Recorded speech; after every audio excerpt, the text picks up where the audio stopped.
Hello, Jim Morcall here with the weekly fine wine investment market update. Today, Thursday, the 3rd of October 2013. So, the results are out for September, and on the face of it, well, they're pretty dismal. All indices were down last month, with the first growths being hit the hardest. They were collectively down almost 2%. Now, of the 50 wines in the first growth index, well, 39 of them actually dropped in value. The broader indices, well, they fared a little bit better, with the Bordeaux 500 down just 0.7%. Now, as was the case in August, the Super Tuscans and Champagne, well, they saw prices actually rising last month. Wines from Italy, well, they took the top spots, with the Ornellaia 2005 rising in value by 12.6%, and the Sassicaia 2001, well, that was up 11.1%. Now, while the first growths continue to plummet, well, interesting in other areas of the market continue to grow. The number of active wines on LiveX, that is the wines with solid bids and offers on the exchange, well, that rose to a record high of 3,600. Now, LiveX point out that this probably suggests that the whole market is becoming more healthy and less narrowly focused.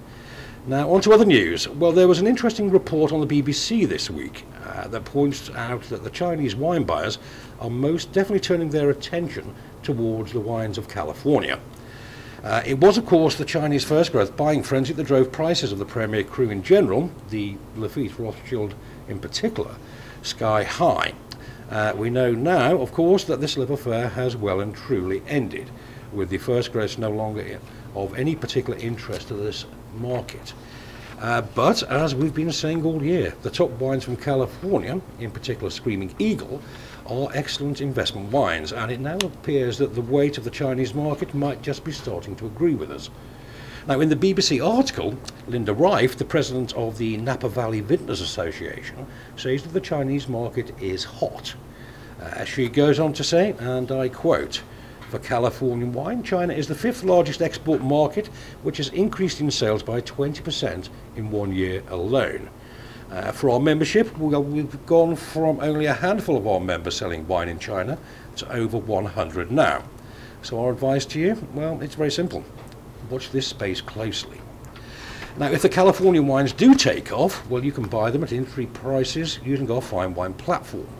And if the bubbles show a sign of bursting, well, just press the sell button, take your profits. It's actually that simple.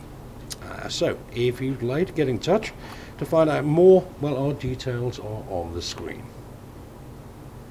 So, that's it for this week, and I look forward to seeing you next Thursday.